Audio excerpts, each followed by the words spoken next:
continuación nos acompañan el profesor Roberto Briceño León y el profesor Alberto Camardiel. Ellos nos van a hablar de los resultados de la segunda encuesta sobre delito organizado en Venezuela. El profesor Roberto Briceño León es sociólogo, director del Laboratorio de Ciencias Sociales LACSO y del Observatorio Venezolano de Violencia. Alberto Camardiel es estadístico, director de análisis de datos del LACSO y el Observatorio Venezolano de Violencia. A continuación, el profesor Roberto Briceño León y el profesor Alberto Camardiel. Bien, buenos días, muchas gracias por acompañarnos, gracias Luis y Gleima la presentación. Nosotros vamos a presentarles lo que han sido los resultados de esta segunda encuesta de delito organizado que hemos hecho a nivel nacional.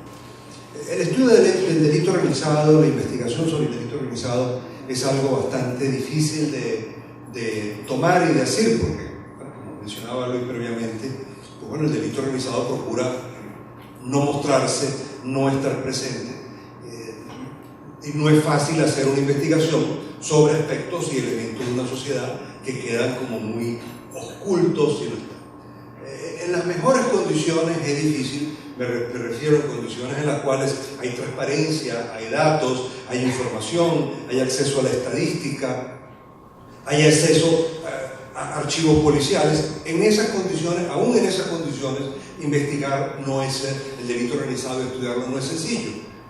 En condiciones de no transparencia, de no información, de no acceso a la información, la situación es mucho más compleja y más complicada.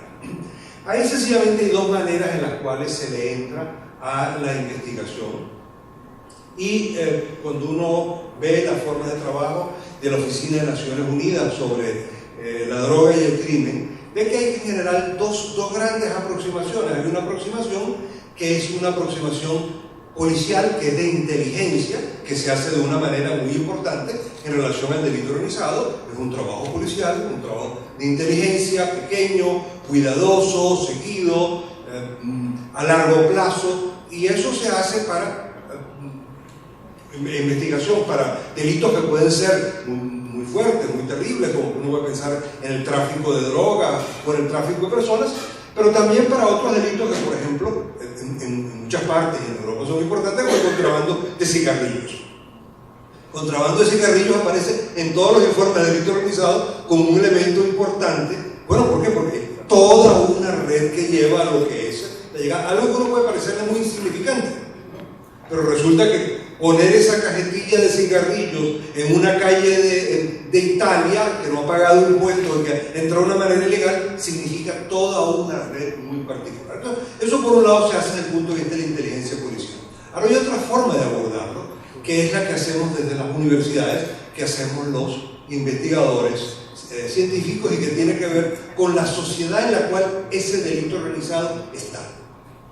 Porque ese delito organizado no existe fuera de la sociedad. Existe una sociedad que lo ve, que lo percibe, que de alguna manera lo siente y que de alguna manera también lo apoya o lo rechaza. Y eso es importante como otra forma de entrar y abordarlo. Bueno, lo que nosotros hemos hecho y lo que se trata esta encuesta de delito organizado es la entrada desde la sociedad, desde cómo la sociedad percibe, ve un fenómeno, ve que algo está ocurriendo allí y lo entiende, lo censura, lo aprueba o sencillamente lo percibe, ve que está allí. Entonces es una manera de poder entrar y de poder captar algo que ocurre en la sociedad y que lo sabemos a través de las personas. Lo que vamos a presentarles entonces son esos resultados. Básicamente hay 4 aspectos que tendrían aquí: los elementos teóricos muy brevemente, a los aspectos metodológicos del estudio, que en un primer momento va a presentar a Alberto Camardiel como el perfil de los entrevistados. Luego tendremos la presentación de los resultados en 2 partes: una presentación de resultados a nivel nacional y luego una presentación de resultados a nivel de regiones, 7 regiones, para ver algunas de las diferencias que están allí y ver de qué manera podemos entender y comprender y captar algo de cómo eso está ocurriendo en la sociedad venezolana y de lo que piensa la sociedad venezolana sobre lo que está ocurriendo allí. Entonces, bueno, muy rápidamente, para refrescar algunas de lo que son las definiciones, bueno, ¿qué se entiende por delito organizado? Esta es la definición que se da a nivel internacional, la Convención de las Naciones Unidas.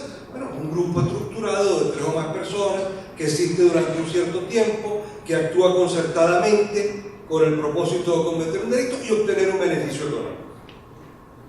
Y eso implica cosas, bueno, muy amplias, pero hay una diferencia. 3 amigos se ponen de acuerdo un día para robarse un carro, ¿no?, y irse de farra y venderlo.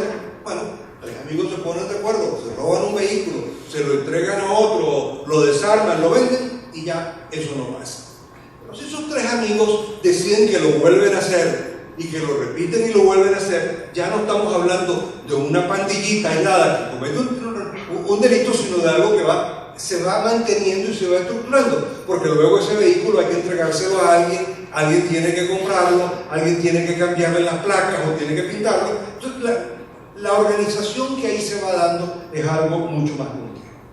La definición que se da en la ley en Venezuela es bastante similar a la que se trabaja a nivel internacional: 3 o más personas asociadas por cierto tiempo que buscan obtener un beneficio económico parecido para terceros. Por el beneficio económico hay una intencionalidad muy clara en la manera de captar. Esto nos lleva a 2 imágenes distintas que a veces uno puede tener sobre lo que es el delito organizado. Una imagen de un grupo altamente estructurado, con jerarquía, funciones, líneas de mando, etc. Y hay otra de un grupo poco estructurado, que es más vinculado a la pandilla de barrio.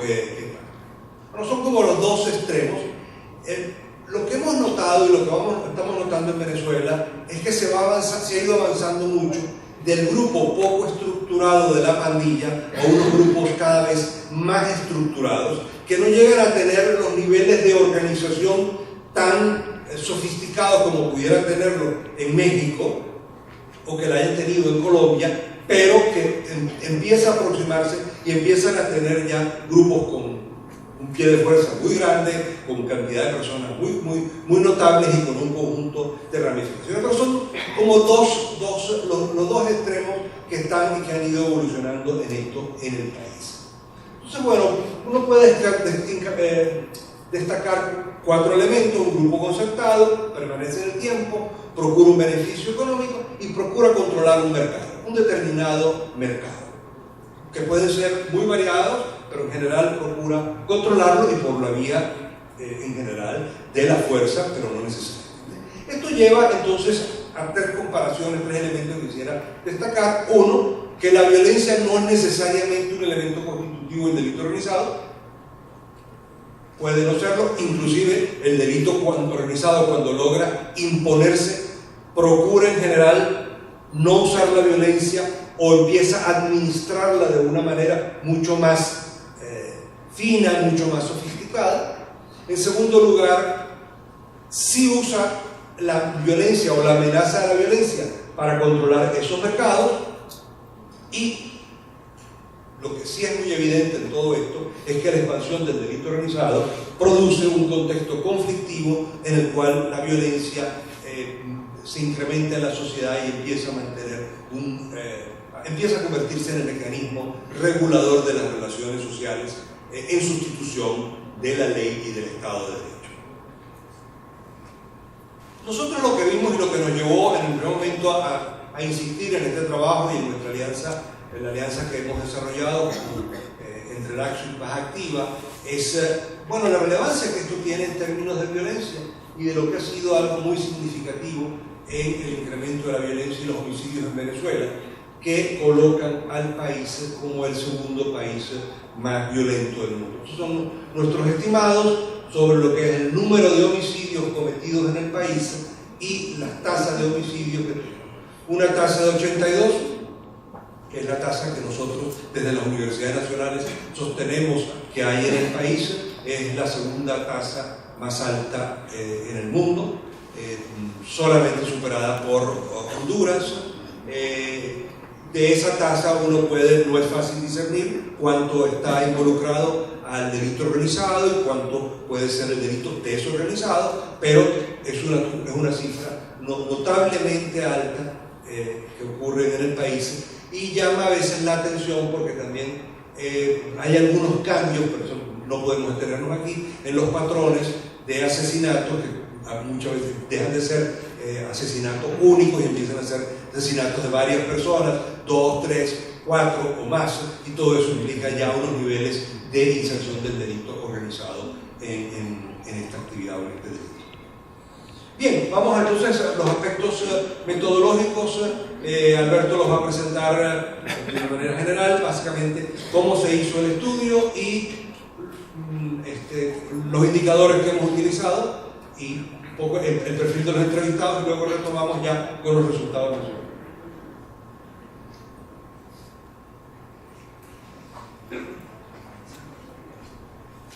Buenos días, gracias por la invitación. A mí me toca torturar un poquito con estadística, no mucho afortunadamente, ¿no? ¿Cómo se hizo el estudio? Básicamente, el tipo de investigación que se empleó fue una encuesta por muestreo de hogares. Sí, para localizar los informantes en la investigación se acudió directamente a hogares, ¿no? Las entrevistas que se llevaron a cabo fue cara a cara y de residentes en hogares permanentes en Venezuela. La cobertura nacional en este estudio estuvo a dos niveles, ¿no? Geográfica, estuvo a nivel nacional por un lado y a nivel regional por otro. La idea es, en este caso, poder hacer comparaciones entre regiones, además de tener un gran dominio nacional. El universo de estudio con personas mayores de 17 años de edad, habitantes de viviendas unifamiliares de uso residencial, en centros poblados de 1000 o más habitantes. El informante fue la persona seleccionada dentro del hogar y se emplearon, repito, 7 dominios de estudio.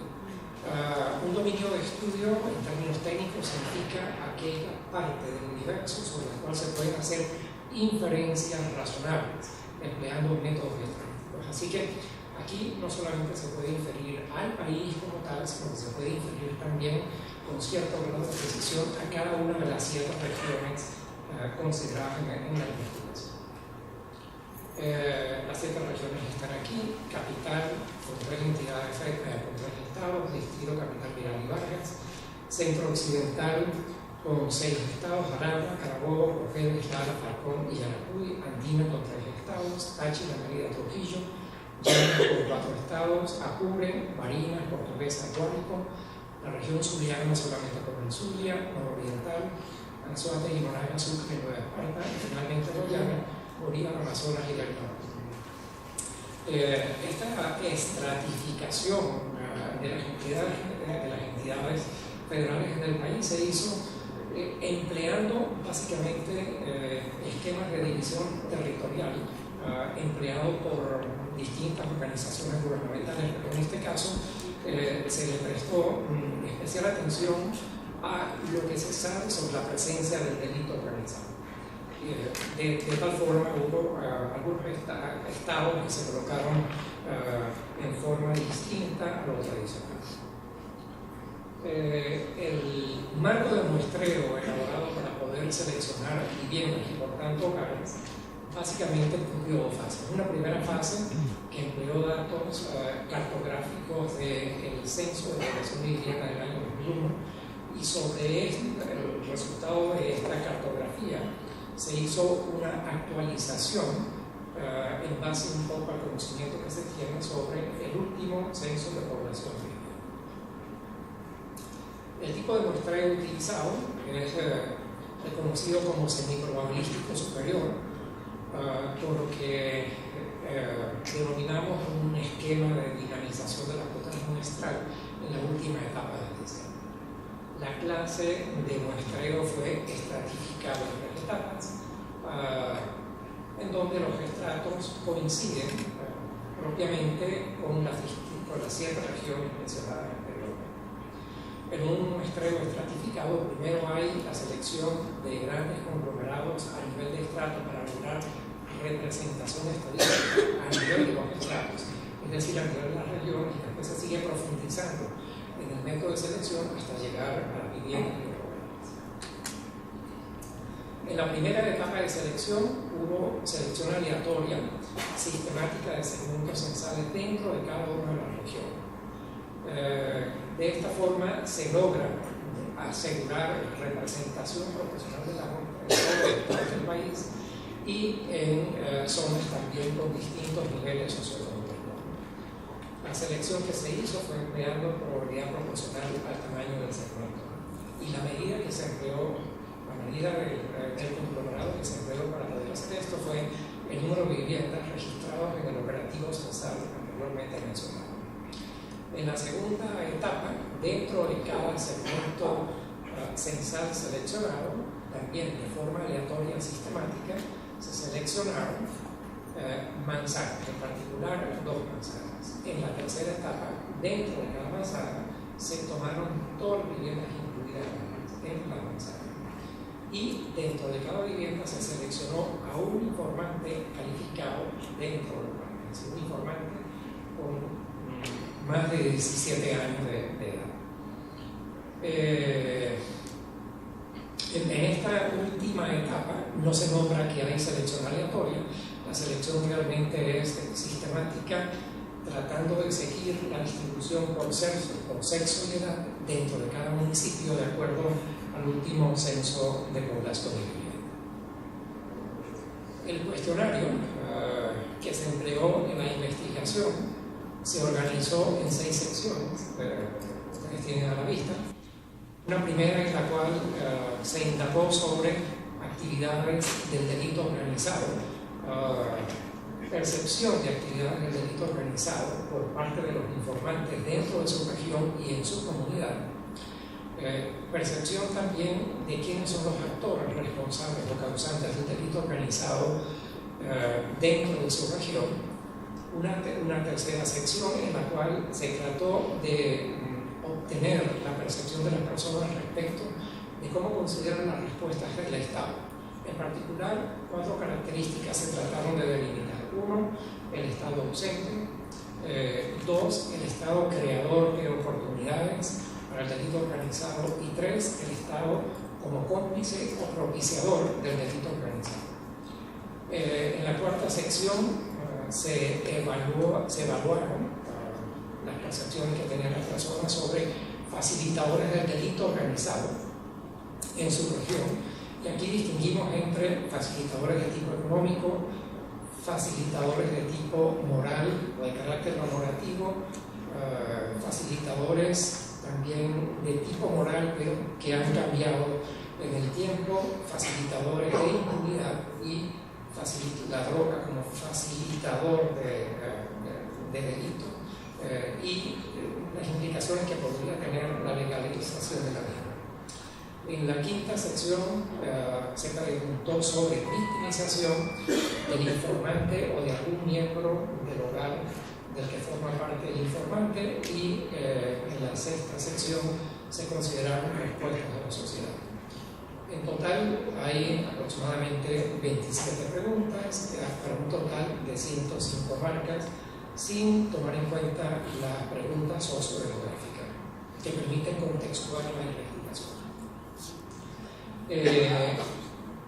Estuvimos muy presentes en el proceso que involucra la medición, que llamamos medición de la encuesta, en incluir preguntas que pudiéramos de alguna forma emplear para medir de manera confiable y de manera válida.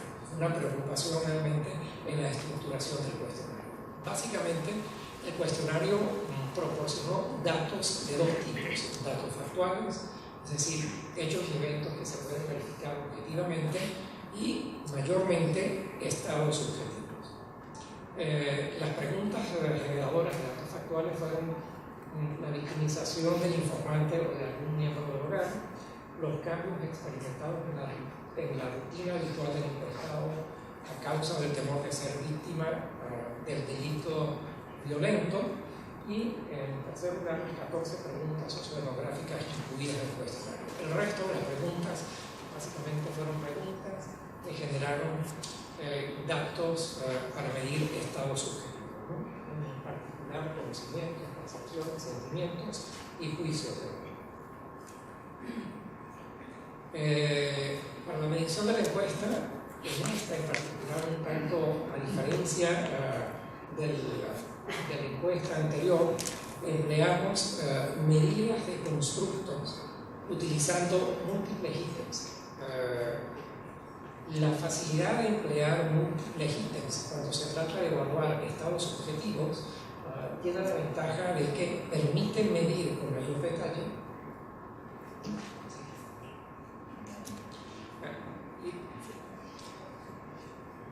y además de eso mide mejor lo que de común tienen todos los ítems. El formato de medición mayormente empleado en la encuesta fue escalas de 3, 4 y 5 alternativas al estilo del INE. ¿Cuál fue el tamaño de la muestra? El tamaño global de la muestra fueron 3.500 entrevistas a nivel nacional. Esas 3.500 entrevistas se distribuyeron en las 7 regiones con un tamaño igual de 500 entrevistas por región.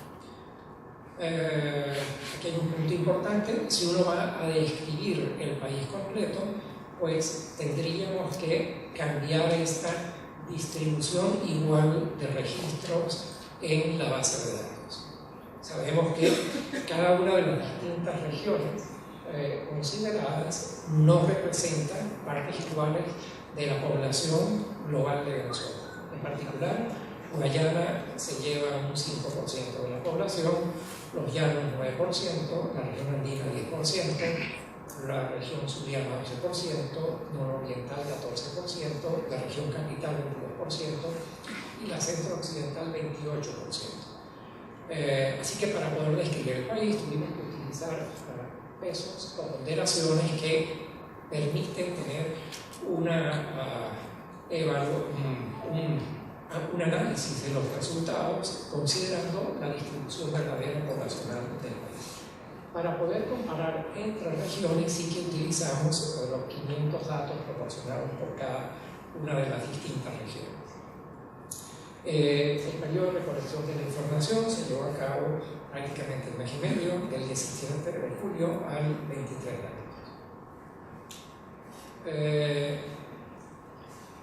Se podrá imaginar, bueno, hay un tremendo volumen de datos generados por la encuesta y tratando de generar, de emplear, de idear medios efectivos de poder sintetizar la información, vimos con esto que hemos llamado índice de consenso. Como la mayor parte de las preguntas, sobre todo de las preguntas multi-ítems, están formuladas en términos de escalas tipo Likert, siempre vamos a tener grupos extremos, por ejemplo, nada de presencia, mucha presencia, grupos intermedios, posiblemente más o menos o una mayor diferenciación. Con el índice de consenso pretendimos en un solo indicador sintetizar cuántas personas estaban de acuerdo con con la presencia de un determinado fenómeno en relación a el número de personas que no estaban de acuerdo. Por ejemplo, para esta tabla que está aquí, supongamos que hay una actividad de tráfico de drogas que queremos evaluar. Queremos que las personas de alguna forma evalúen si está presente o no presente. Eso lo pueden hacer en particular, por ejemplo, en esta tabla, de acuerdo a 3 posibilidades: poco presente, o nada presente, más o menos presente, o muy presente.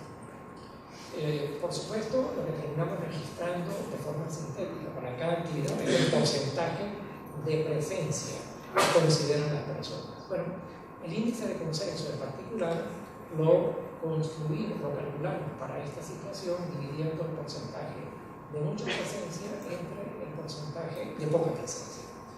De esta forma podemos decir, por cada persona que dice que no está nada presente, está poco presente el delito en su región, hay el cociente 4, 5, 6, 8, 10, 15, 2 personas que opinan lo contrario. De esta forma construimos el índice de consenso. En la actividad acá la situación es un tanto distinta, porque en lugar de la mayoría considerar que el delito está muy presente, que esta actividad en particular está muy presente, por el contrario, la mayoría opina que está poco presente. De cualquier manera, el índice de consenso se vuelve a calcular dividiendo el mayor porcentaje entre el menor porcentaje. La interpretación en este caso sería distinta, diríamos.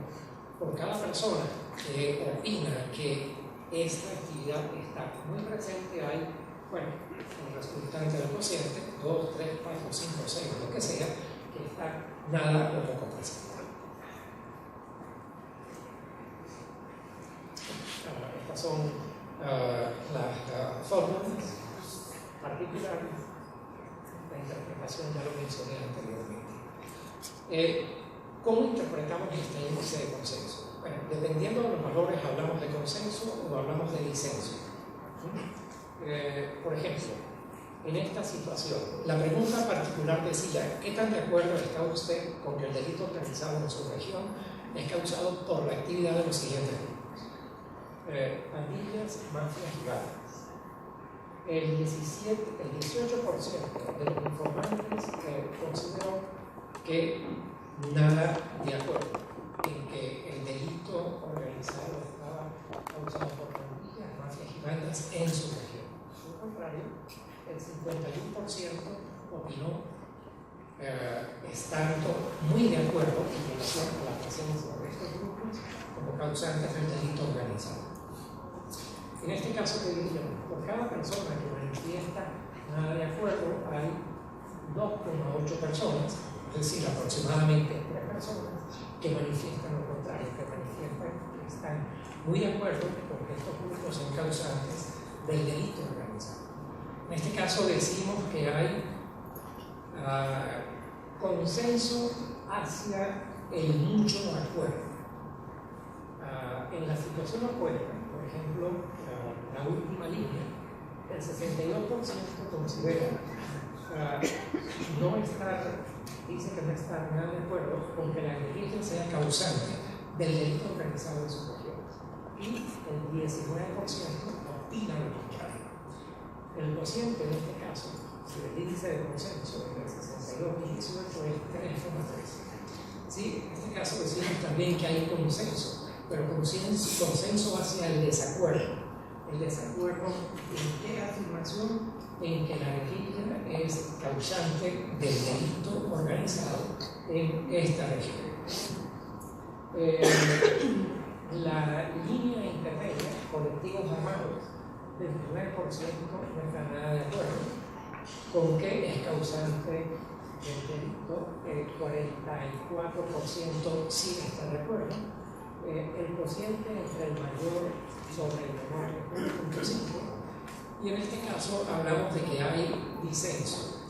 Por cada persona que afirma estar nada de acuerdo, hay aproximadamente 1,5 personas que opinan lo contrario. Obviamente es mucho más claro si el porcentaje, en este caso, del nada de acuerdo fuera exactamente igual al porcentaje muy de acuerdo. En ese caso, por cada persona que opinara que no hay acuerdo, hay una persona que afirma lo contrario. Allí hablamos, por supuesto, de disenso por división de opinión. Hasta aquí, ¿no? Lo relativo a cuestiones de carácter técnico. Con esta parte queremos de alguna forma describir un poco las características sociodemográficas del grupo encuestado. Por supuesto, como podríamos esperar, 50% masculino, 50% femenino. La edad promedio de los informantes, de los 3.500 informantes que participaron en la encuesta, fue de 39 años. El nivel de educación fue 16% con primaria completa. casi la mitad, 49% con secundaria completa, 32% con educación superior, 1% que no sabe leer o escribir y 1% sin nivel educativo pero que puede leer y escribir. El 47%, prácticamente la mitad, está casado y unido, 39% soltero, 14% separado, divorciado. De la totalidad de los respondientes, aproximadamente 58% tenían trabajos remunerados. 65% se declaró de religión católica, 14% se declaró cristiano, obviamente no católico, 11% de otras religiones y finalmente 10% que no practicaban ni creían ninguna religión. En promedio, los hogares estaban conformados por 5 personas y el 87%, en relación al salario, el 87% de los encuestados vivía en hogares cuyo ingreso es menor a 22.400, prácticamente 22.500 bolívares, que para el momento de la encuesta respondía a 3 salarios mínimos. 87% de los encuestados viviendo en hogares subsistiendo con 3 salarios mínimos o por debajo de 3 salarios. Gracias al profesor Alberto Camarena.